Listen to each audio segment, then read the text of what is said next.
بسم الله الرحمن الرحيم. السلام عليكم.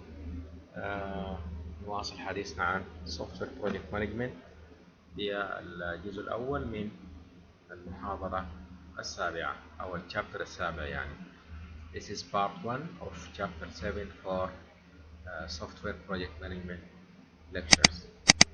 As you can see in the title, this chapter is about design and programming. مواضيع متعلقة بالتصميم وكذلك بالبرمجة.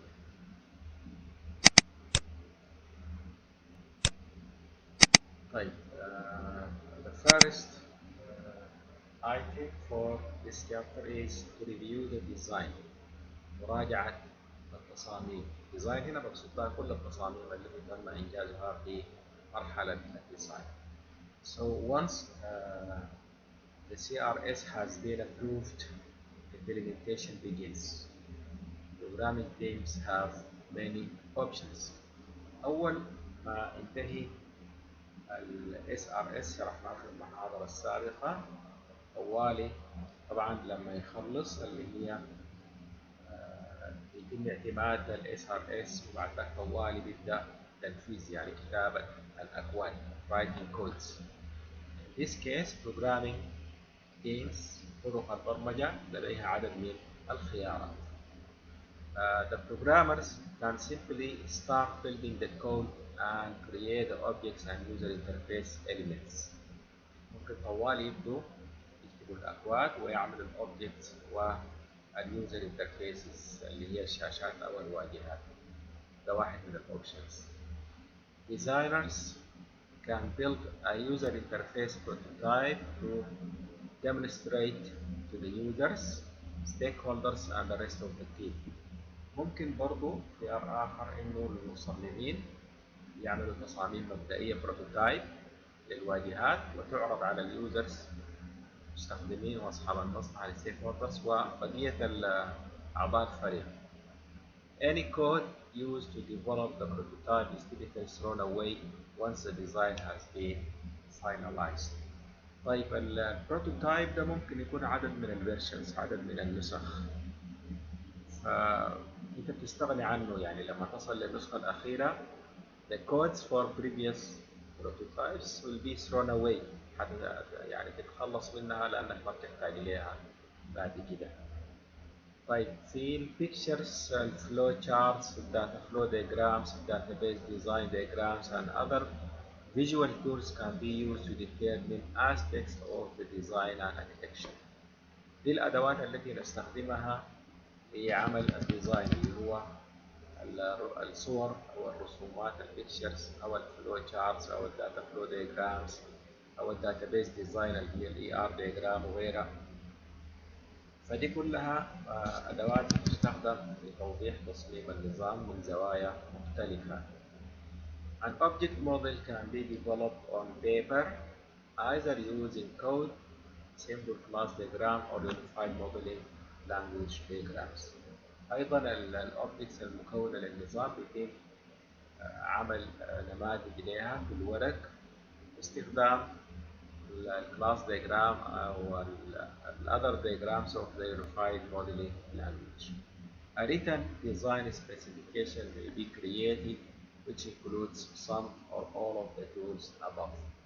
كل الحاجات الفوق اللي ذكرناها دي ممكن تتسجل في الورق، يتكتب إنه اخترنا كده وعملنا كده وسوينا كده إلى آخره، فبتسجل الكلام ده for later revisions.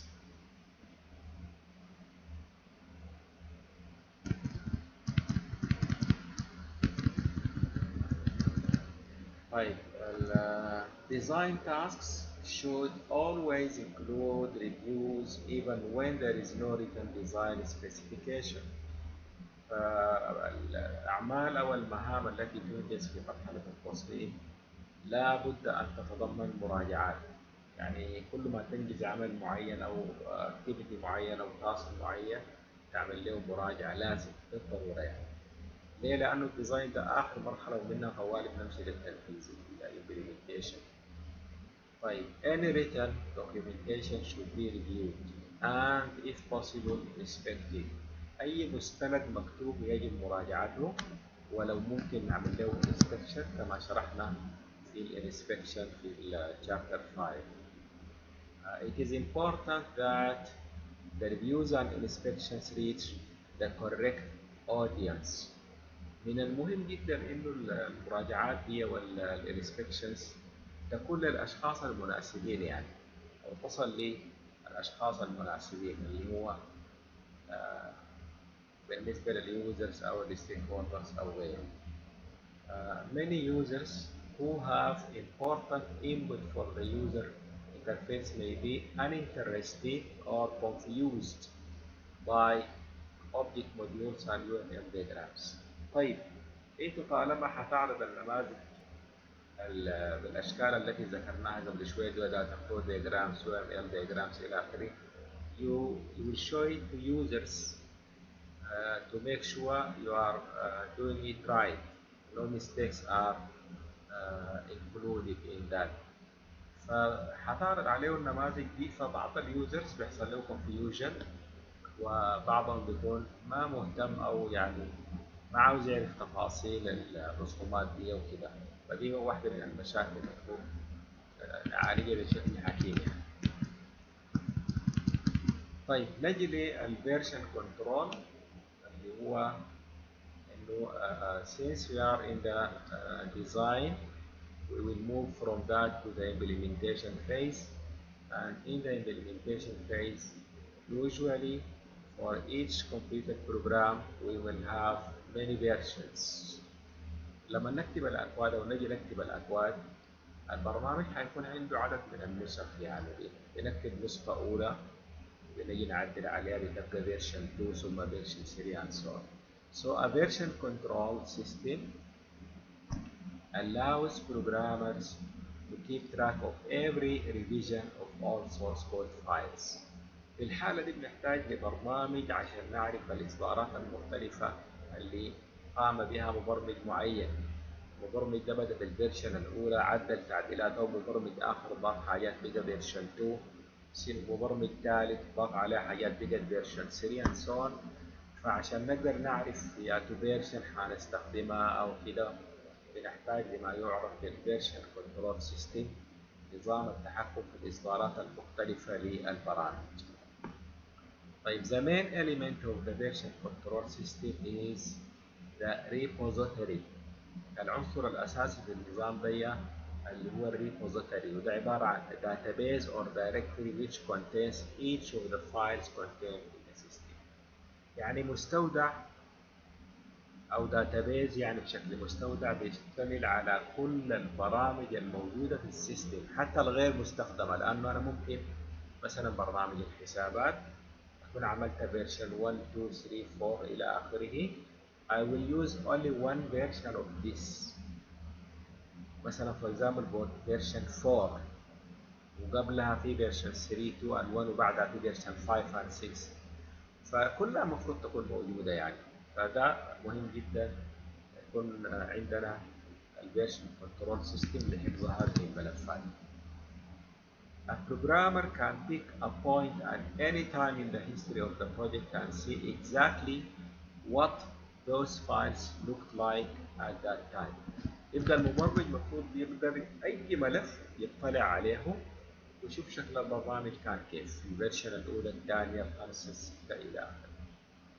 It is always possible to find the latest version of any file by retrieving it from the repository. برضه مفترض يكون من الممكن للمبرمج إنه يعرف آخر إصدار. Suppose I am a programmer, I'm watching version 2 of a certain program. I would like to see the last version of this program. It should be possible for me. عاوز أشوف، أنا بشاهد النسخة الثانية من برنامج معين، فخلاص عاوز أقفز طوالي لآخر إصدار من البرنامج ده حتى لو النسخة العاشرة أو كده، فده مفروض يكون ممكن بالنسبة لي. يبقى معناتها الفيرشن كنترول سيستم مفروض يوفر هذه الإمكانية.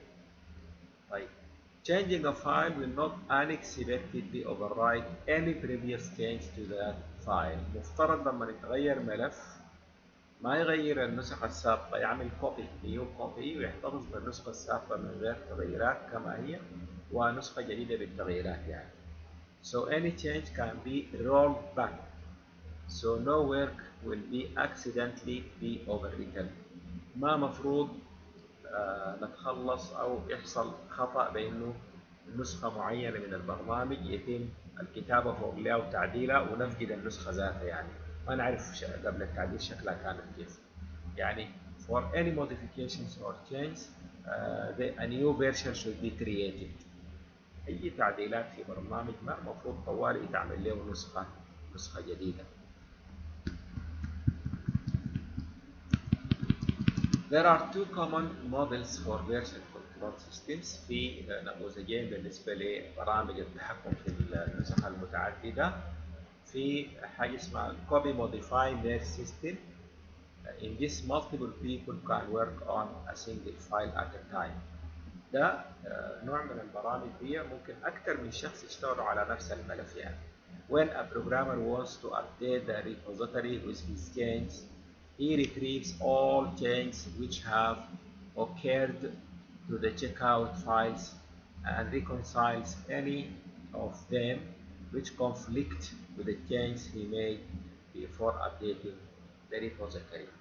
دي الفكرة بتاعت البرنامج ده. لما المبرمج يكون عاوز يحدث المستودع يعمل تغيير فيه بتغييرات يعملها هو، فبيقوم بيسترجع كل التغييرات اللي حصلت بالنسبة للملفات اللي عاوز يعدلها.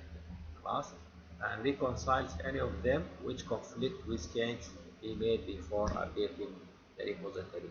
وبالتالي أي تغييرات متعارضة مع مع الحاجة اللي حيقوم بها، فبيقوم بيعمل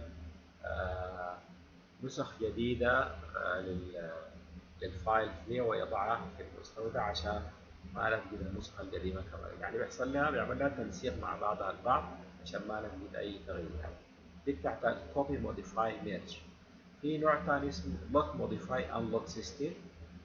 only one person can work on any file at a time. هنا النوع الثاني ده لو في مبرمج فتح برنامج معين وشغال عليه وخلاص بنمنع باقي المبرمجين، ده لسلامة البرنامج عشان ما يحصل تعديلات كثيرة وبعدين ما يشتغل أو يحصل corruption كده. So a programmer must check a file out of the repository before it can be modified. بيعمل check ويحجزه بعد ذاك للتغيير. The system prevents anyone else from modifying any file until it is checked back.